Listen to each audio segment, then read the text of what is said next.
short break in the safari, everybody. Evidently there were some technical issues, but our wonderful tech team, both here and in the Mara, have resolved it somehow. Don't ask me how, but at least we are back on safari.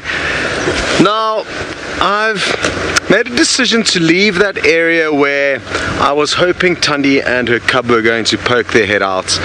It's simply so thick in there that I don't think it's worth our while sitting and waiting.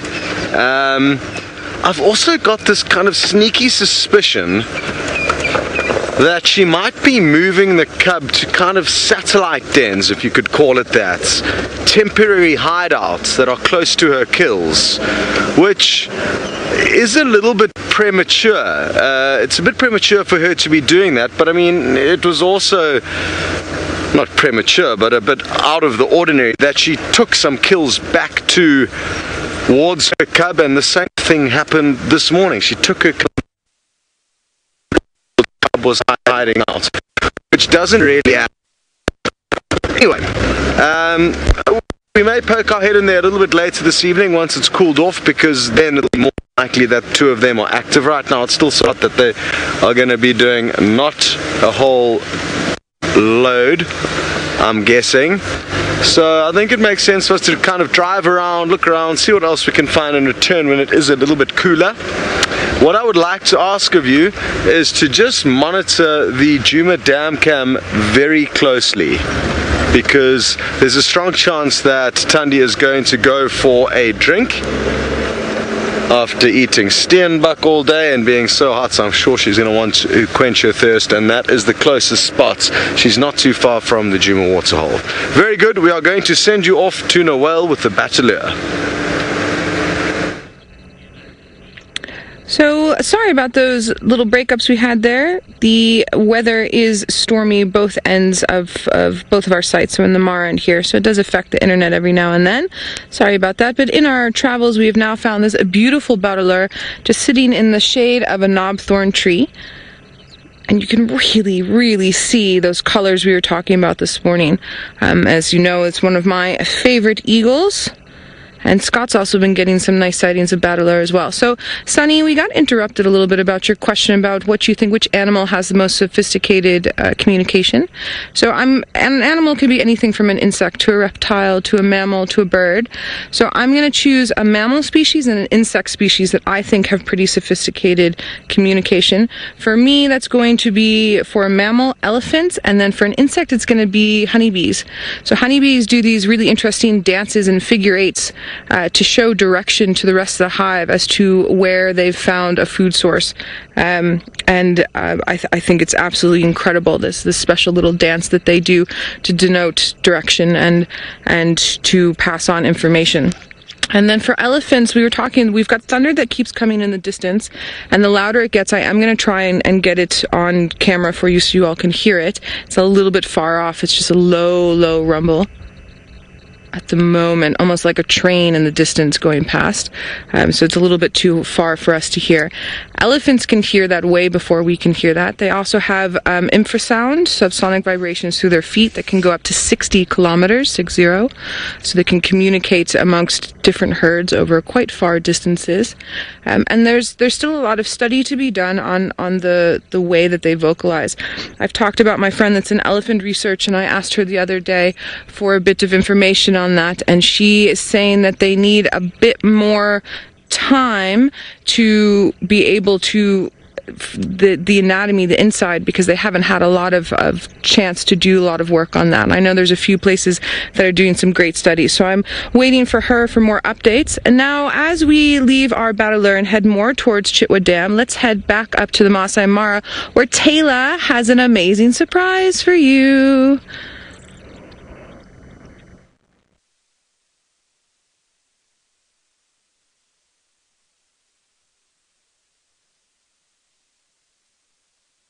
Apologize publicly for all the bumping and bouncing that we've been doing this afternoon, but it's definitely been worth it. This is have you seen these boys before? Right, Archie has never seen the Fast Five, or they're also known as the Musketeers, and they're all together. And I chatted to another guide a little while ago while we were trying to evade the storm, and he mentioned that earlier on today, not earlier on, recently, they were trying to chase around and catch a young zebra foal, but weren't successful. So that's really good news for us. Now, there are plenty animals around here, from zebra to topi to impala, Thompson's gazelle, you name it, it is here. The only thing I haven't seen, however, is some wildebeest, but that's okay. There's plenty of other things that they'll eat, and it's fantastic hunting weather at the moment. The clouds are rolling in thick. Obviously, we've been watching the storm. I'm a bit hesitant to say whether we're going to get rained on or not, because I don't want to jinx us. And then, of course, as you can hear, it's howling. I know the wind must be gusting at about 45-50 kilometers an hour quite easily, and they're quite far away from us too. We're going to give these boys lots of space. Sharon, you said Taylor, the cheetah queen. No. It's still Scotty, the cheetah man of Africa, and it always will be. I'm, however, not the cheetah queen. I do enjoy spending a bit of time with him, that's for sure. And I think we can expect some exciting things this afternoon. Now, we just need these cheetah to edge closer and closer. The next set of animals that I can see, we are sitting in a bit of a depression, is kind of where these cars are. Just behind them, there's a lugger. This is a very popular lugger. This is pretty much the exact same spot where we had that interaction with the lions. We had the male lions roaring here. We had the mating gerbils not too far from here. This is the hot spot. This is where it always happens. So they're going to have to head across that lugger and then go across the other side, and then from there they'll decide what they're going to hunt. But for now, they're just sitting, they're staring. I actually want to see where exactly their eyes are focused, but they're in the middle of the open area though. I'm so sorry, Nikki's directing now. The gremlins attacked Mara too much. I couldn't hear you because the wind is so strong. I have my volume turned up so loudly that I can still hardly hear you. They're all staring in the same direction. I think dreaming of a zebra. I think that's what they're hoping to catch.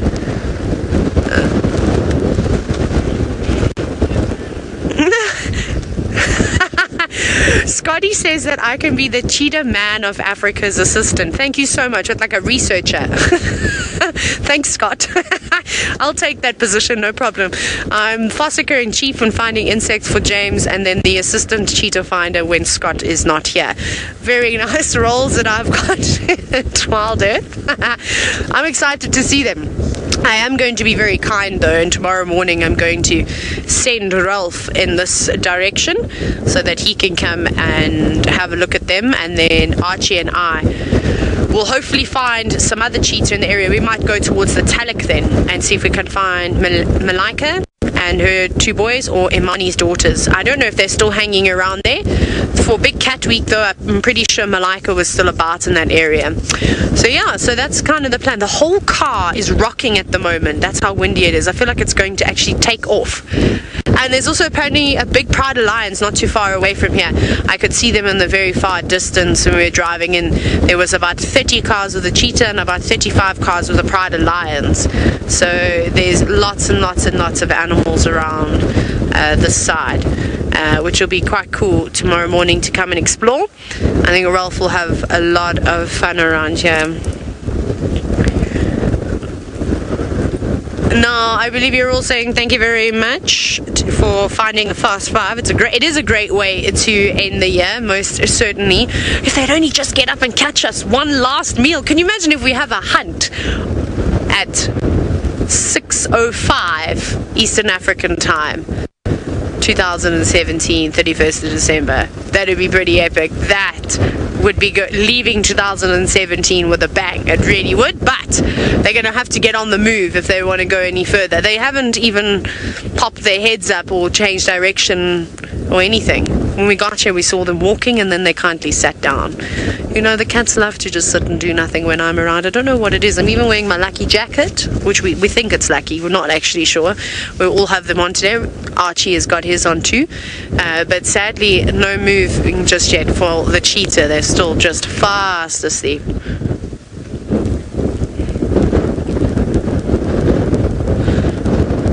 Now, Proud Cat that, Mama, you're wondering whether wind and the rain has got any advantage or disadvantage to the cheetah hunting. It most certainly works as an advantage, and the reason for this is that they can move fairly quickly now, and the same goes with lions and leopards and any other predators, without really having to worry about making too much noise. They've got the wind to muffle sound for them, and the rain. You can imagine when it's a torrential downpour, it gets in your eyes a bit, you can't really concentrate, it's not nice, it's loud, you can't hear.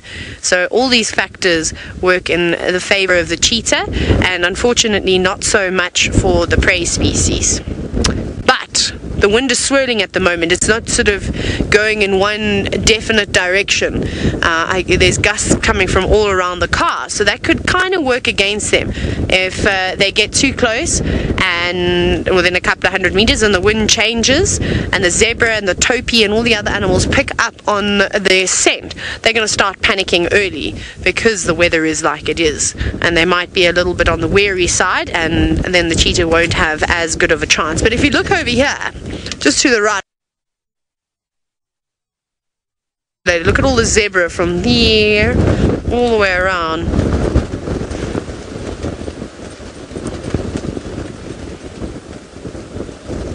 Yeah, the zebra.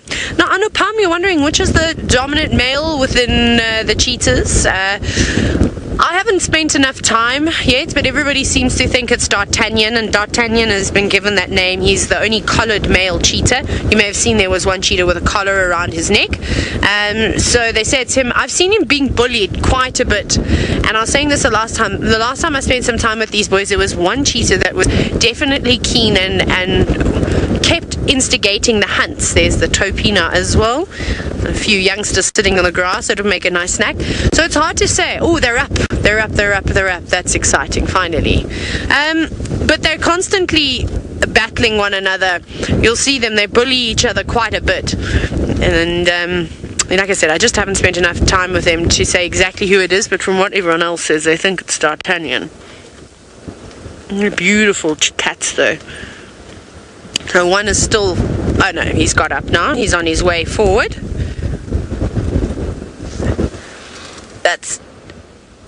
That's D'Artagnan there, that one. Aren't they stunning? I'm just trying to think. I'm going to wait for them to move forward a little bit more before we make our next move and head on down the road to get a better position. I do want to try and jump in front of all the other cars, as for, you know, obviously if they're going to hunt, we want to catch a hunt, or we need to make the decision, if they get too close to the lugger, do we zip around and wait for them to cross the other side? Because I have lost them in this exact same spot. It was, to be fair, pitch black. It was dark, which is understandable, but I think we might have to think about that.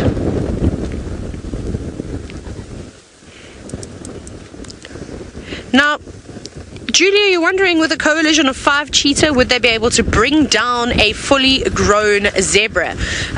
Quite possibly.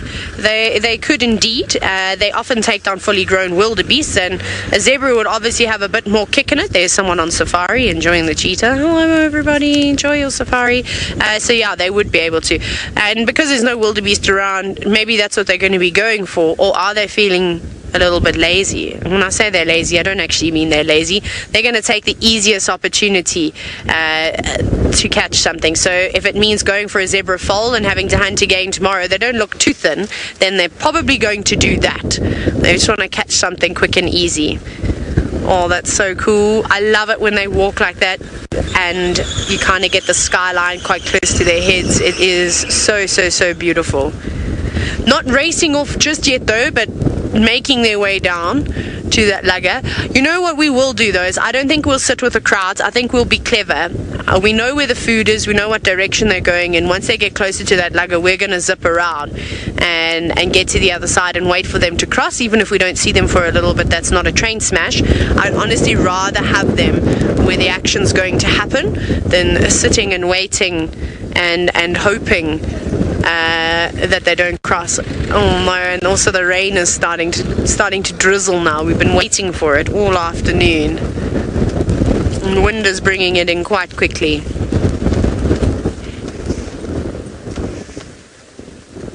Very nice. Yeah, let's go around, because these guys are going to drive into where all those cars are over there, and I'm not a fan of crowding animals. I don't know what's on the other side though, but I do think that they've eyed something out down there. So let's go across. We are probably going to have to put our rain covers down at some point, which is going to be a little bit of a nuisance, especially if these cats go on the hunt.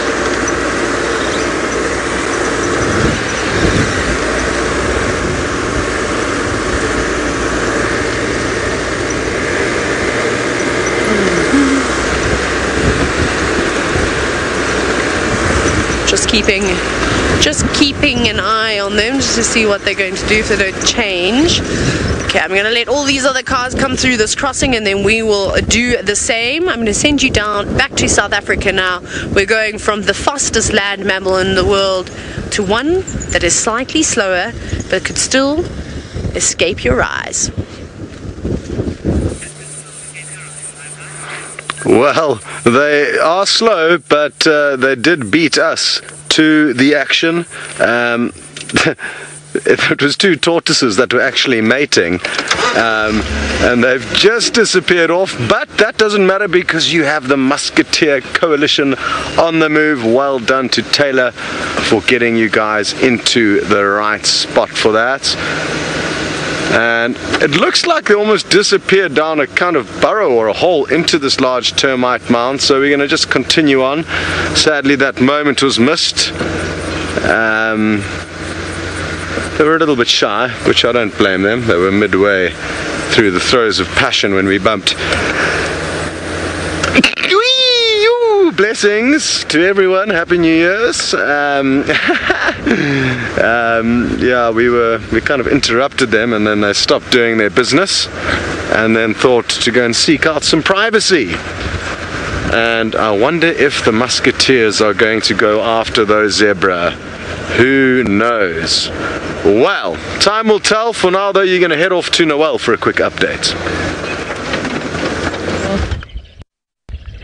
Hello everyone, we've made it to Chitwa Dam, and you can see Ferg and I are debating whether the rain's actually going to drop on us here. I can see where some of it's falling far to our south and west, but I'm also debating. Now, we got an update about Hasana that he moved away from his termite mound this morning into the backside of Chitwa Dam, so I was just off on foot investigating, and then I heard some guinea fowls going, so we're going to go investigate that. Now, I really would like to get some of this thunder, and if there is lightning on here. We were talking about these big, beautiful cumulonimbus clouds that form this sort of anvil shape. And as they form the anvil shape, you get the friction inside the cloud that creates the lightning and the thunder in a very brief, small little bit of a hippo noise there.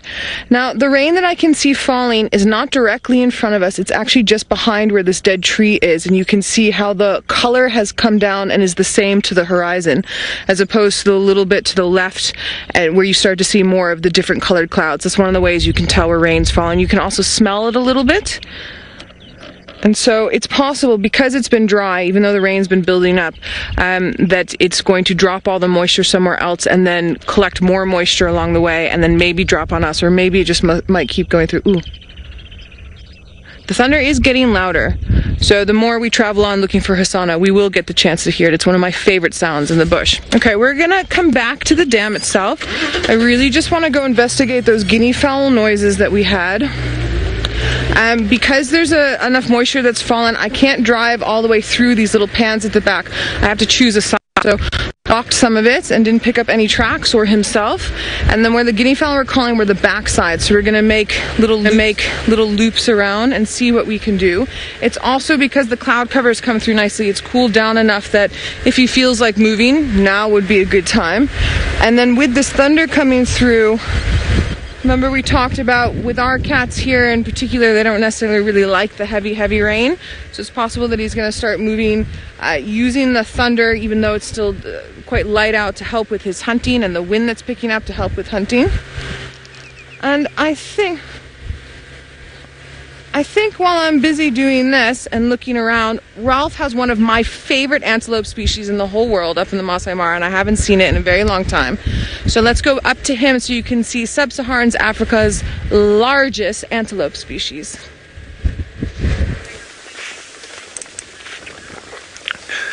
Yes, thank you. And look at this, what we have unfolding here.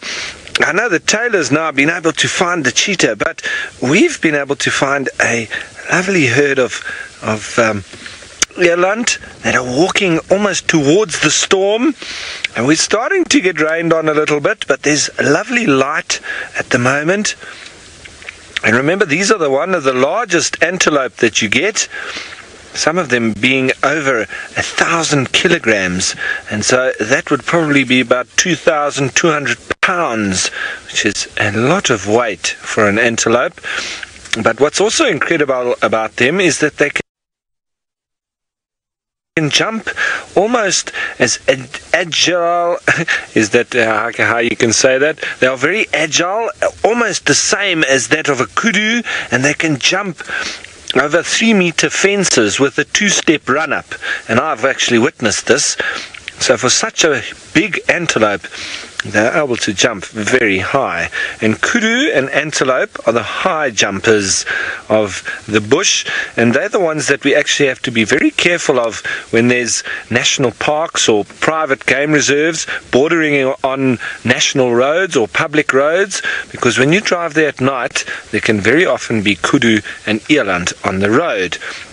And they get very confused by the lights coming from the cars, so they can very often jump towards the light because they don't really know what it is. They're confused, and so you can have a lot of car accidents with these animals.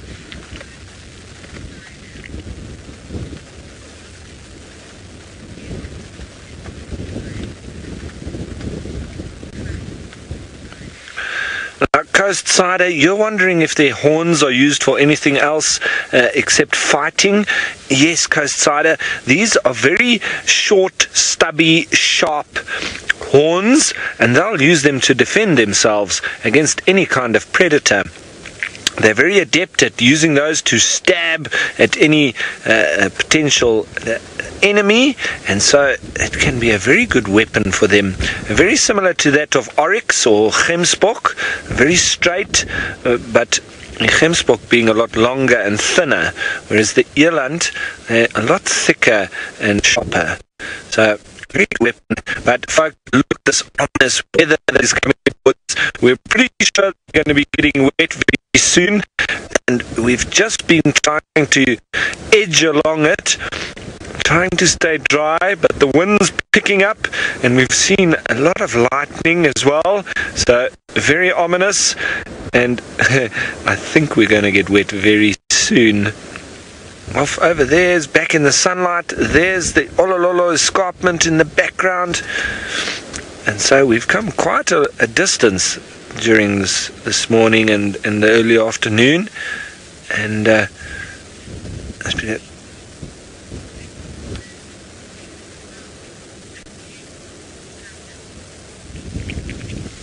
Now, Wendy, you're wondering if clouds produce thunder?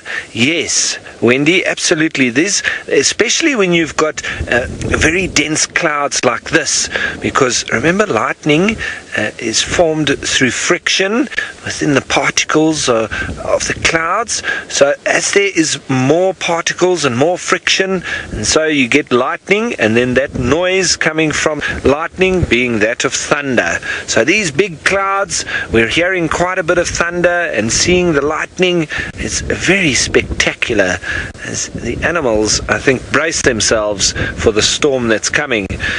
And bracing themselves, I think they just mentally get themselves ready for a little bit of a miserable time. Whereas the way we brace ourselves is we're going to have to batten down the hatches on the Land Rover and get the sides up, and if it gets too heavy, we'll even have to put the front down.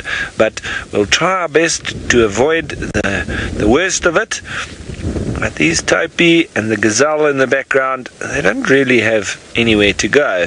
So they literally grin and bear it as the rain starts to fall here in the Masai Mara and the Greater Mara Reserve.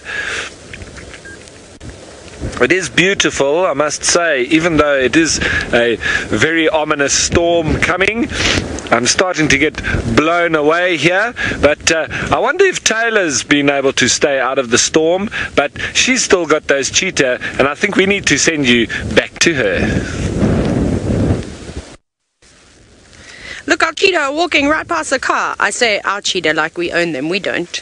They're free, they're wild, but they're coming right past us. We got the perfect... Quickly.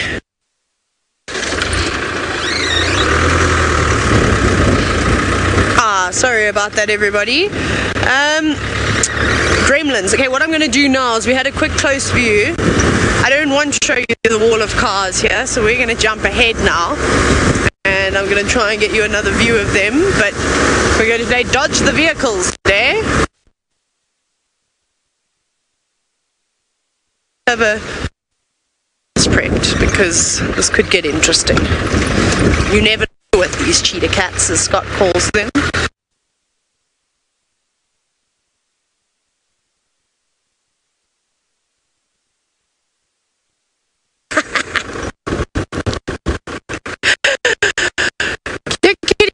Kitties, come to us. Come to us.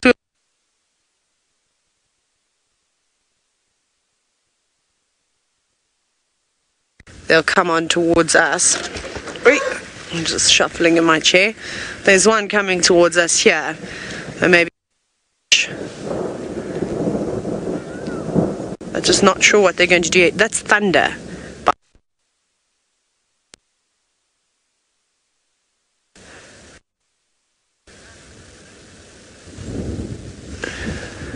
There's a big storm ahead of us. I don't know how that's going to affect the feed. Of course, like I said earlier, we are sorry about all the breakup that we're having. I'm not in a particularly good signal area at the moment, and unfortunately,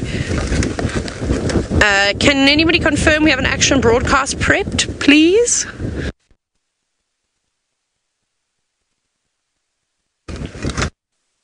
Look how the posture of these cheetahs is starting to change.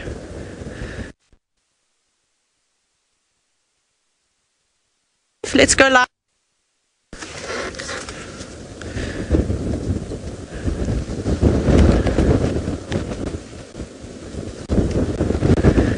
Right. Okay, we're not going to do an action broadcast here, everybody, unfortunately. I wanted to share it with the whole world, but it's fine. You can just enjoy it then. But please understand that throughout this entire section that we're in, it's not very good signal, unfortunately. So there is going to be quite a bit of picture breakup, but just try and bear with us, as this could get very exciting with these cheetah. Like I said, you can see how their posture is just starting to change now from their relaxed behavior earlier. Head lower than the shoulders. Looking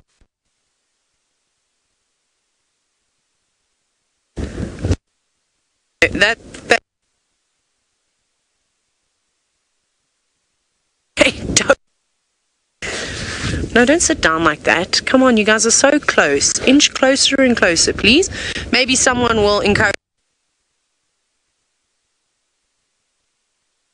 because they are inching their way closer and closer towards a herd of zebras. So the ones behind them are not the zebra that they're going for.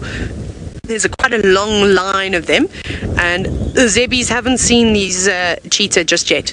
They have absolutely no idea. Archie, are you ready? Archie's never filmed a cheetah hunt before. We're definitely going to have an attempt, but I think you should keep your eye on that, because at any second they can go. I've had the most amazing sightings with these cheetah, where literally you're watching them, they've sat down like this, and the next minute one starts sprinting.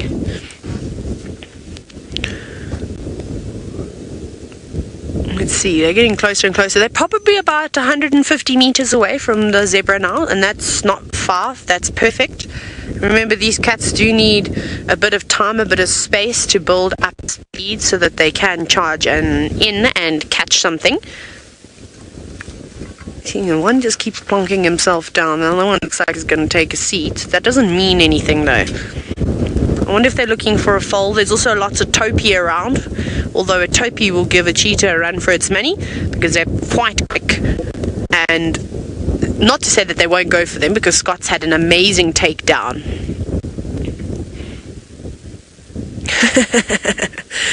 Mr. Gohan, you're apparently chanting and going hunt, hunt, hunt, hunt, hunt, hunt, hunt, hunt, hunt, hunt. I think everybody sitting in the sighting is shouting that. And of course it is pretty spectacular what we're witnessing, to see such a large coalition of cheetah. It's not very common. So I'm going to be on the cheetah's side this time round. They also need to eat, and also cheetah are not doing so well. Obviously we're discussing their populations left in the wild, which is quite sad that there's only a couple of thousand of them left these days. However, there's plenty of zebra, wildebeest, topi, and all those other animals, so it is important. And remember, very wild dog, even a hyena has got a better statistic at hunting, successful hunts, than these of cheetah or leopards or lions. So come on, kitty cats, you can do it. Show us how it's done. Give Archie his first hunt on the last day of 2017. That couldn't go any better. It really couldn't. I haven't seen any youngsters here. Actually, I lie. There's a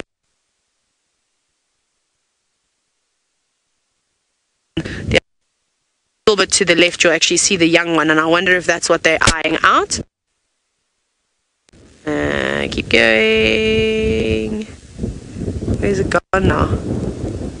It's in there. Oh, there, to the... There we go, it's just popped into the gap now. There's one zebra that's much smaller than the others. Here we go, a little bit to the right. That's a topi. That's not the same species of animal. A little bit to the right. There we go. There's a youngster. Maybe that's the one they're looking for. They could go now. They're close enough. Now they're about maybe 100 meters away from them.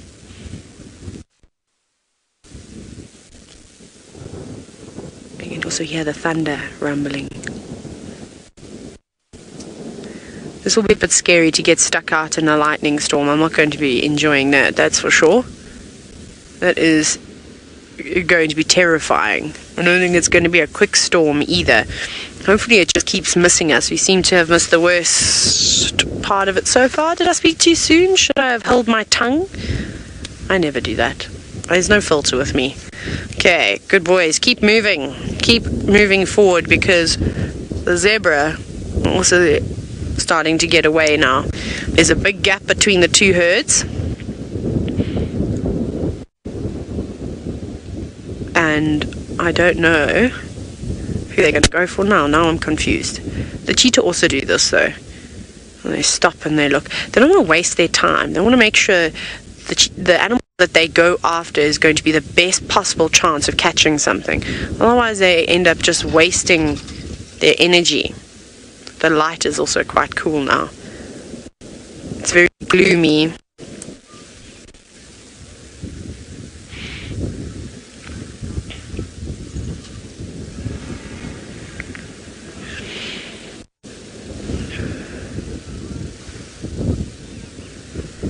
Just listening to the wind. There's something bouncing at the back there.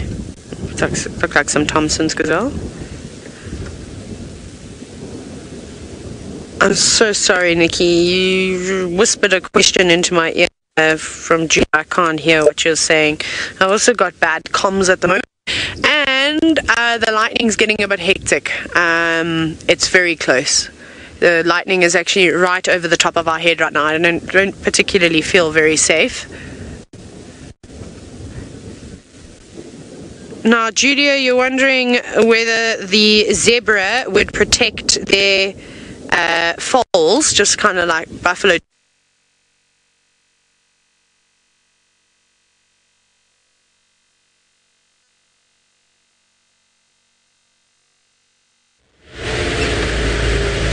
I'm so so sorry we're having a bit of technical difficulty with that amazing cheetah sighting with Taylor.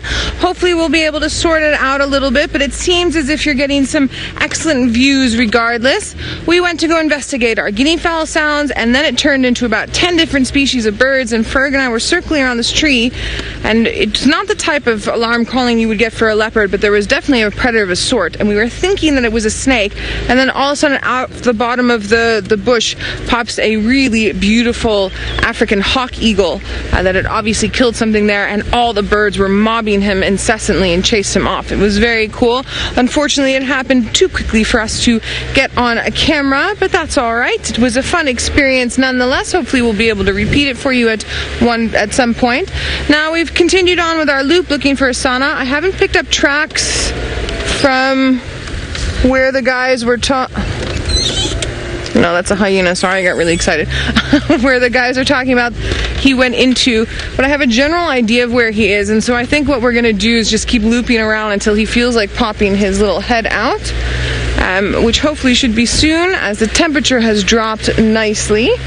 So we're making another loop back towards the dam to go check another small little area, and then hopefully when we get to the dam there'll be some activity with maybe the hippos or maybe some elephants. We'll just have to wait and see. Ferg's busy being my spotter at the back here, checking everywhere.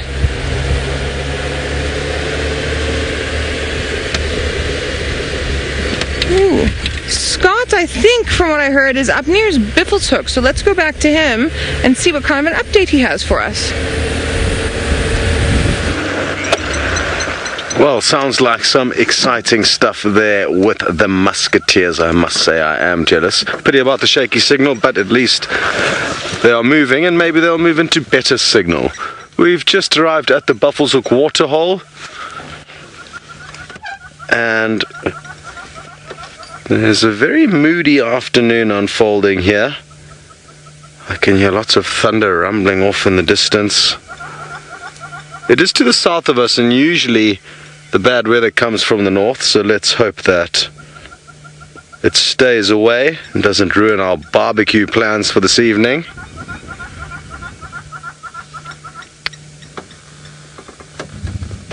And the resident hippopotamus just relaxing over here.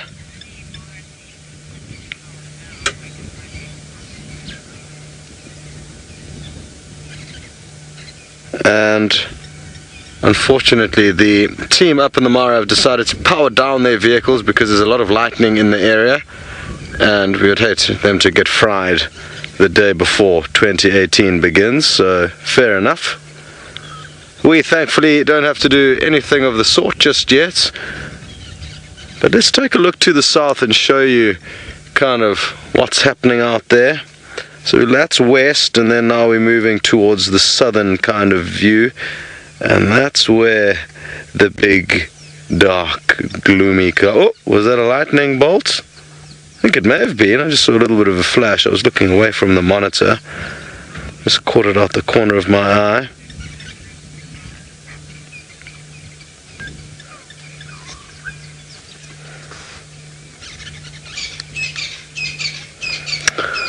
Wonderful. Well, I'm thinking of slowly starting to weave our way back to the area where we saw Thandi this morning. Monique, you just have just jinxed the braai. Could well have. We do have a plan B though, Monique. There's a little area where a lot of the Djuma staff almost have a braai running permanently, and it's under a roof, so we do have access to a good spot.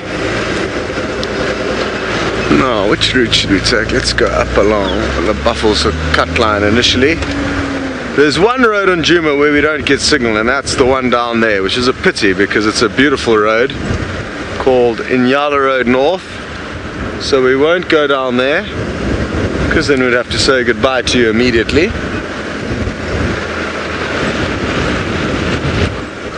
I must say this stormy weather is definitely bringing a nice cool temperature, so that's a plus. Scarlett, you'd like to know what is the most popular meat to barbecue in South Africa? It's a tricky one, but I would hazard a guess and say it's boerewors. Yes, boerewors. The reason being is this boerewors, or farmer sausage, which is essentially beef sausage with a bunch of different spices in it, is very, very popular, and it's usually always incorporated in a selection of meats that will be braaied. You seldom go to a braai where there's only one meat on the grill. If you do go to one like that, you haven't been to a proper braai. There should be at least 3 different types of meat. Chicken kebabs, or we call them sasatis here, some lamb chops or fillet steak, and boerewors. Something and always boerewors. So I guess that's probably one of the most popular and common dishes that is grilled over the coals here. But you know, whatever floats your boat. Guys get quite creative. They do toasted kind of sandwiches called braai broodjies, which is like braai breads, and you can get creative with the kind of fillings, cheese, tomato, onion, whatever you like, and you grill those over the coals. Those are a good starter. And the meats are endless. You can do just about anything on the braai. But yeah, lamb chops, pork chops, spare ribs, multiple types of different flavored boerewors, fillet steak, rump steak, T-bone steaks. You know, it's just never ending. So it all comes down to the individual.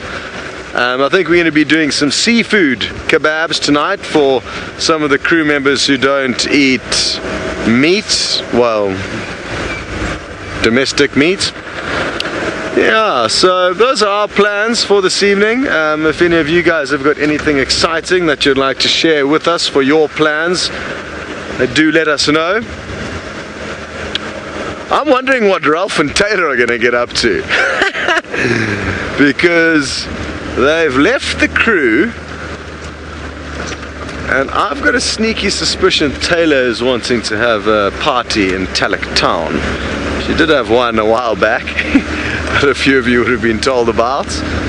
So I'm guessing that's her plan. Other than that, I can't understand why she's decided to go across there with Ralph now. I mean, of course they could just have a party with, you know, Ralph, Taylor, Manu, and I think it's Archie on camera with, I'm not even sure who the cameramen are at the moment, but the 4 of them could have a party at Oloshaiki, the accommodation over at that side of the river. But sadly, I fear you may not be able to ask them what they're going to get up to, because there's only 12 minutes left of their shift, and I'm guessing they are running for cover. So it's goodbye from them on behalf of me, and Happy New Year's, and you'll just have to ask Taylor and Ralph tomorrow morning exactly what went down. We thankfully have got some reinforcements to our skeleton Christmas crew in the form of Wildebeest, aka VM, which is his real name, and Louise. So very happy to have them back a day early.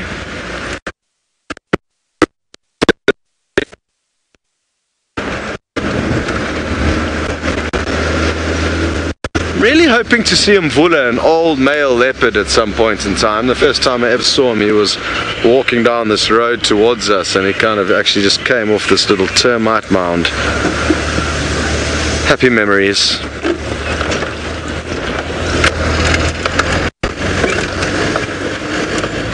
Okie dokie. Now what would be an epic treat is that we could hopefully see this tiny little leopard cub of Thandi's before the new year break. So that's what I'm going to head off and try and organize. You guys are going to be heading off to know what? I'm not too sure what's going on there.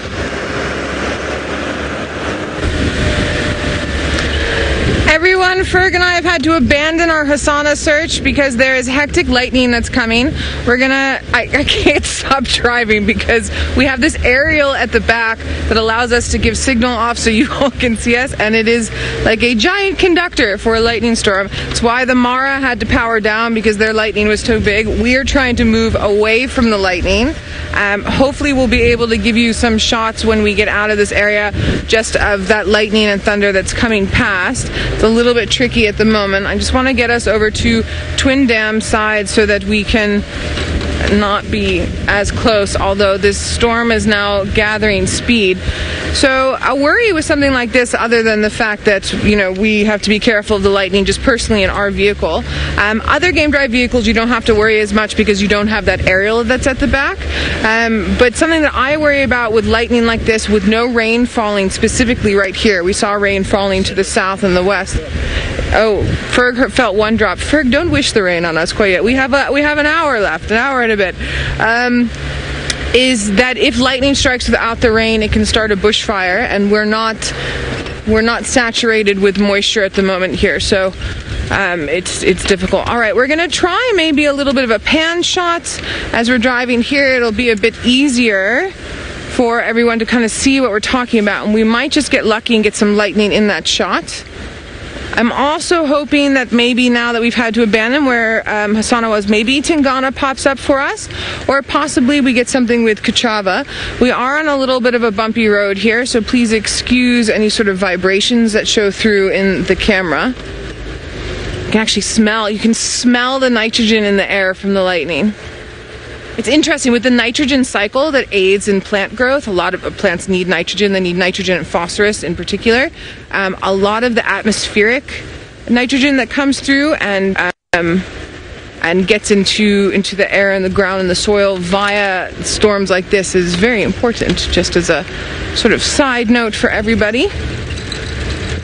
It also works, the nitrogen cycle also works. Ooh, that was a huge thing of lightning. Guys, I'm sorry. I'm going to have to drive very quickly away from where we are.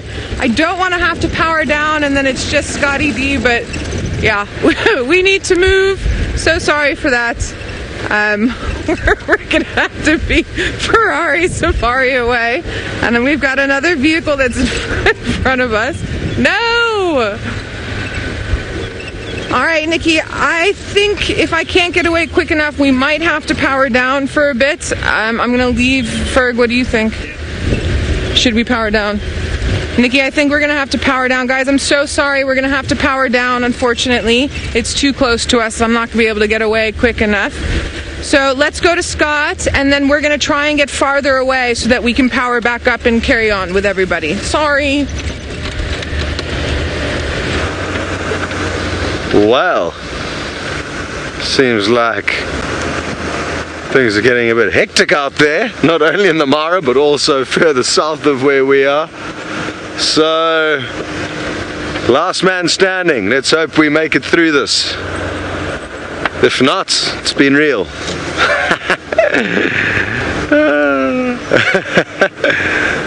So, the riverbed that we are going to go searching in is just up ahead of us here.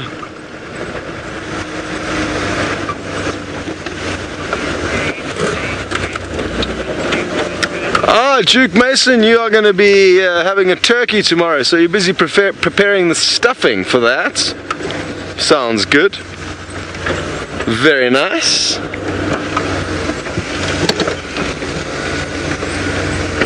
Thanks for letting us know. Ah, Mario's having fillet steak on the braai, spare ribs, and of course, boerewors. So Mario clearly knows what he's doing when it comes to a braai. Those are three good choices, Mario. What kind of a braai do you have? That's the next question. Does it have an adjustable grill? I love a braai with an adjustable grill. I just find the use of the coals more economic, and your ability to get whatever heat you really want by the ability to lower them. It's quite a popular braai in South Africa, and I think it's an American braai actually, called the Weber. which is kind of like a round braai with a lid, which are great if you're planning on using the lid and kind of like doing a roast smoky chicken in there. But a lot of the time I find the Weber's a bit limiting because the grill is in one place, which means you can only, you know, you only have a short window period when the coals are the right temperature, which is, it's frustrating for me when I'm braaiing. Thankfully tonight I will not be braaiing. There is a younger, better braaier than me. I tested him at our last braai and he passed with flying colours. His name is Conrad. He's one of the new tech wizards and he knows what he's doing. He's also a bit OCD, which is when braaiing, especially in bulk, you know, you got to keep turning the meat all the time. It's a full-on job. And if you don't, you'll get one side that's a bit burnt. But Conrad knows how to avoid that. Mauricia and Curious One, sorry that I'm making you hungry. I think I'm also making myself hungry. My mouth's watering.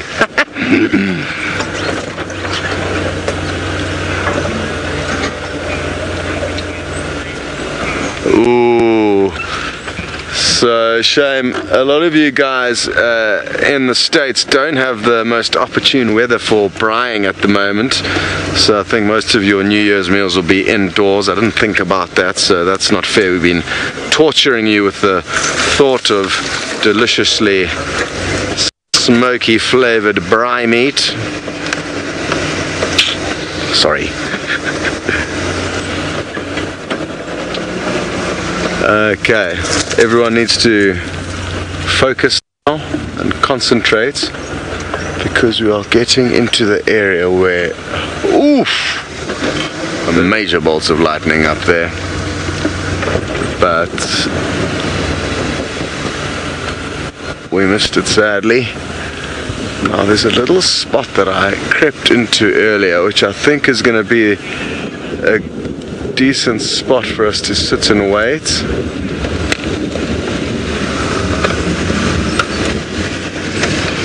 Shai Ahmed, you'd like to know if the tourists that come out on safaris can kind of cook food out in the bush and use the wood from out in the bush. Generally when tourists come out here on holiday, they don't do anything, they don't lift a finger. So they, yes, will be fed braaied meat, but they're not going to be doing it themselves. And where any given lodge decides to get their wood is kind of their matter of affairs. So some people will bring wood in, other people will use the wood that's lying out in the field. It all just depends, but barbecues are very, very common when you come out to lodges. A lot of the lodges will also put on quite a big spread of wild venison, so game meat, animals that have been hunted essentially from the wild and then prepared and cooked. So it all depends on your camp though. The one camp where I used to work was quite a fancy camp, very expensive, and there I mean at bush breakfast there'd be like ostrich egg omelets, and the bush braais would have just about everything cooked over the coals: crayfish, crocodile, kudu, a long list of things. We would even sometimes have to steam prawns in a bamboo steamer for sundowner snacks. A little bit over the top in my opinion. Especially when you could be watching lion wake up. We were forced by the general manager to go and steam prawns, which I guess was a big reason why I moved along. Very good.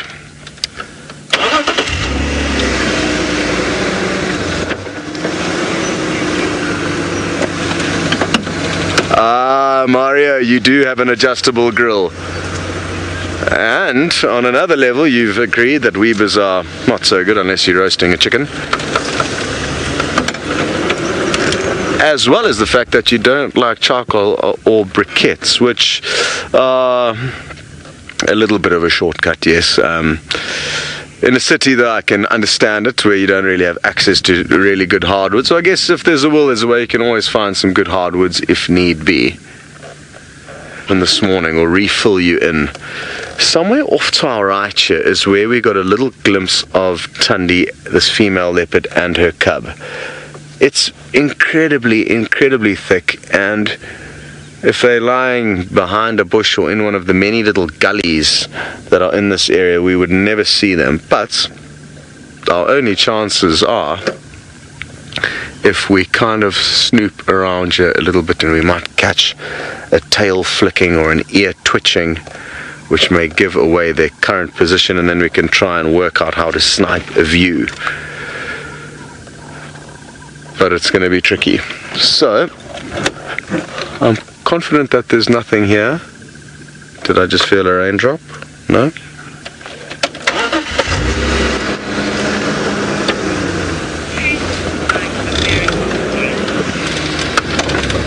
Hello Joe, you would like to know if the Cape buffalo's meat here in South Africa tastes anything like an American bison, and I don't have a clue. I've actually eaten neither of the two. So I can't help you there, sadly. With a lot of the wild meats, we are getting a few raindrops here. This is not a good sign. Although it doesn't look like there's much rain around us.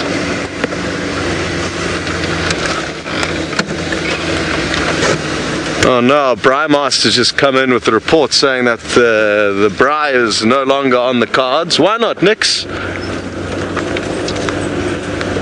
I mean, I'm guessing it's because of the weather.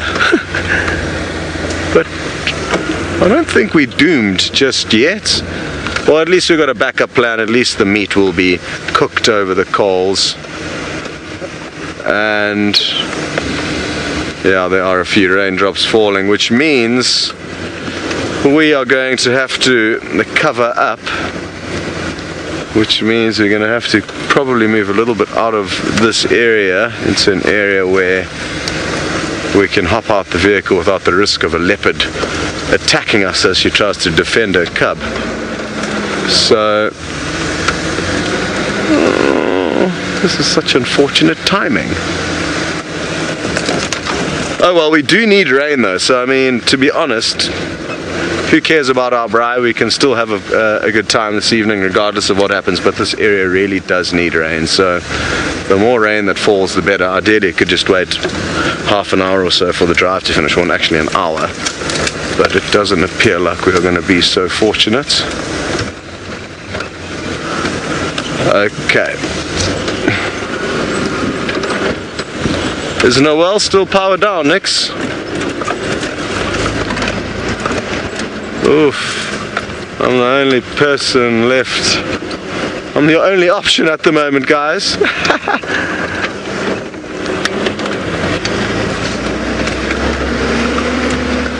Ingatani, you'd like to know if there is a big storm, will the cub be safe in this area? And yes, I'm fairly confident it will.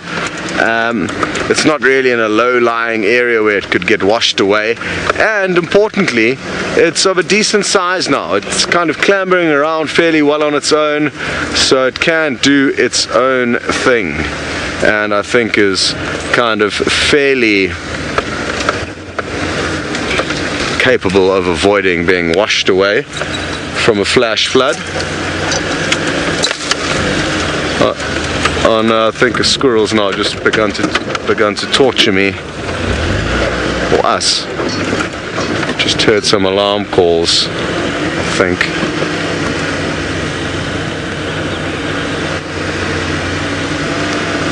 Which means the squirrel, let's just stay up here for a second. Get ready for screenshots. This is a screenshot challenge. You have to get the lightning.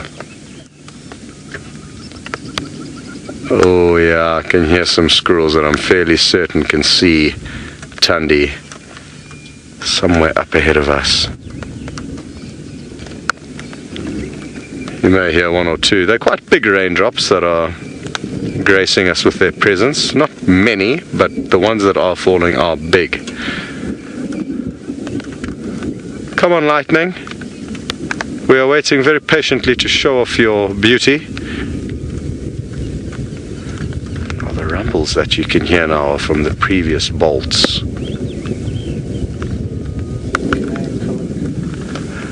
Senzo's just going to cover the camera quickly, everyone. Oh, well done, Senzo. That was very slick and efficient.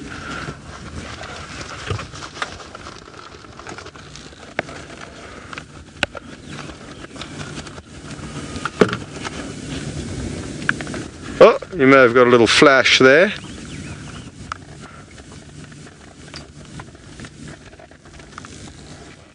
You see, now when I'm looking around, I'm not seeing a big wall of rain approaching, so that's why I'm hopeful that maybe, just maybe, we are just going to be lucky with just a few drops for now. Senzo's feeling confident, but I don't want to go anywhere just yet, so I still want the screenshot challenge, Senz. The lightning screenshot challenge. Oh, little one. That's warming up. The electricity's building. Oh, my earpiece has come out. Sorry, Nix, if you were chatting with me. Not sure how long that was out for.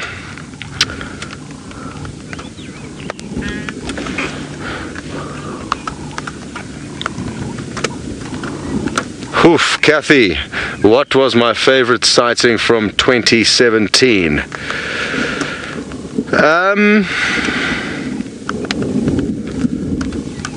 It's a tricky one. So I was so fortunate with Cheetah, not just the Musketeers, mainly the Musketeers, but a whole bunch of Cheetah really did show off.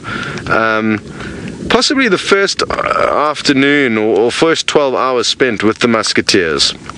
Initially, when I found them, I was all alone.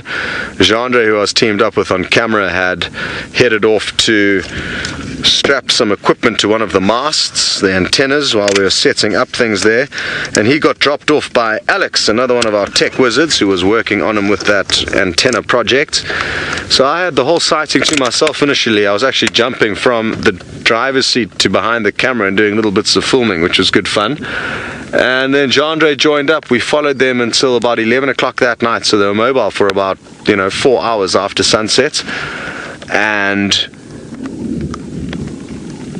they went to sleep for about 5 hours with the lions roaring about 200 meters away from them, just on the southern side of the Talek River. And then they proceeded to wake up in the morning and make their first kill of many that we got to bear witness to while it was still dark under the infrared light. It was absolute chaos and carnage. And actually later that morning they made their second kill, which was probably one of the best sequences we managed to film.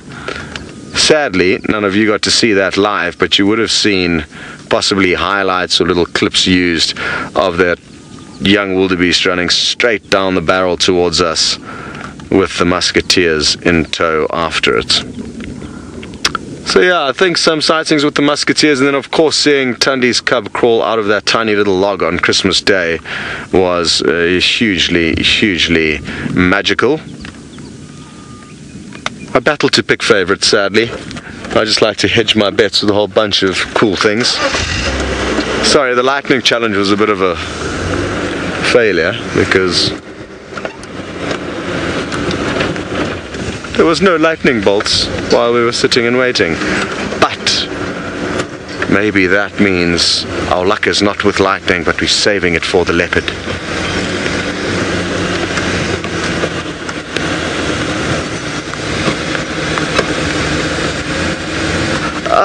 This is a great reminder. Thanks, Joy in Hong Kong. Your favorite moment was that Thompson's gazelle female that came and rescued its youngster who was in the jaws of a jackal. And she really did turn that jackal on its heels and send it bolting off into the distance. That was a very cool scene and moment. The tricky thing is, for me, is that we get spoiled with so many incredible things that, I mean, to choose just one would be seriously tricky.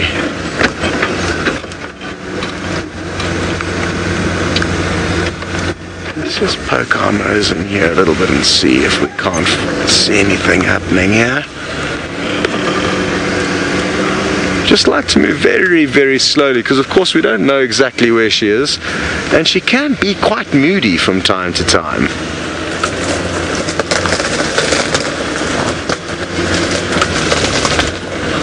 So we don't want to give her any reason to be in a bad mood.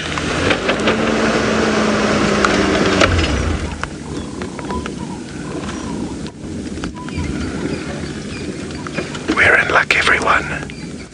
I can see her. Have you got her sense? Just above my finger there. I'm going to need to roll forward a bit. But I just want to give it a second here before we move any further forward. can see she's panting quite heavily. No sign of the cub just yet. Epic. Okay, everyone. Looks like luck is on our side. So I think this is fair to say that this is already a good Happy New Year's treat from Safari Live to you.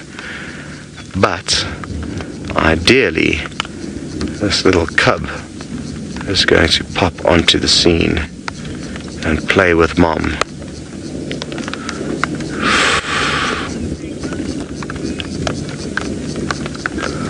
Okay. I really don't want to move, even though you don't have the best view. It's not her we really want to see, not being horrible to Thandi, but it's her cub. And if her cub does come towards her, there's a big open clearing there where we'll get some great views. And it seems like she's in an okay mood for now, so if we stay put, hopefully she will remain unperturbed by our presence. Now, if any of you are joining for the first time, what's interesting with leopard, not just mothers with cubs, but even some males, is one day they will hiss and snarl at you, and others they will not. Some will do it more than others, and that's why we just want to be extra sensitive. She does have a lot on her plate at the moment, raising a tiny young cub.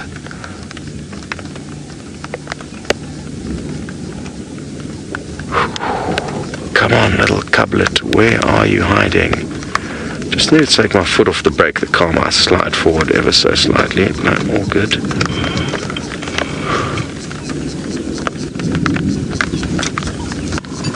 Now, I must warn you, everything's okay for now regarding the rain, but it may get to a point where we may have to do a very hasty evacuation and cover the car up. But for now, we are good. Come on, little baby cub. I'm not sure when last we saw it. Maybe about 5 days ago? 6 days ago? And at this stage of its life, it will be growing so quickly that in just a few days, I think we may even be able to notice not only a difference in its size, but also a distance in its agility and the way it can move. But maybe that is the end of that.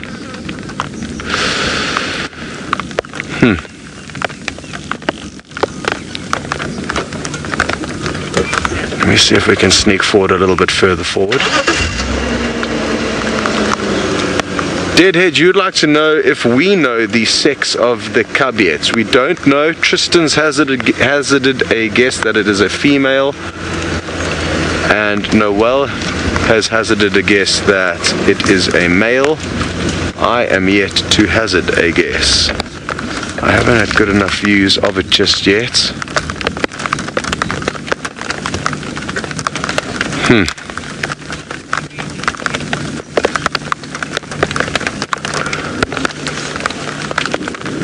Okay guys, well, Noel has powered up again to say hello and goodbye, and I think now the rain is beginning just to fall a bit too hard, and we are going to probably need to just call this one a day.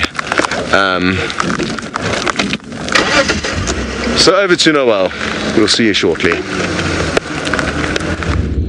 Guys, I'm so sorry we powered up very quickly. I just want you to be able to see what we're dealing with. We literally have 3 seconds for me to say goodbye and Happy New Year because this lightning storm is now on top of us again.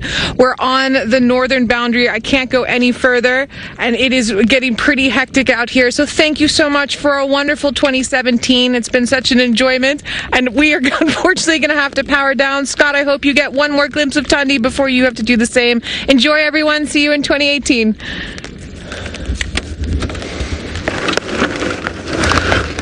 Alright everybody, yeah, it just seems like the weather gods do not want this safari to continue, and the fact that Thandi did slink off down into an area where we're not going to get a view kind of all means that I think we should leave this up to Noel, who's going to be out tomorrow morning. I thankfully have the morning off, so A massive thank you from everyone in the Safari Live crew for all of your supports through the last year. It doesn't matter if you're just joining for the first time today.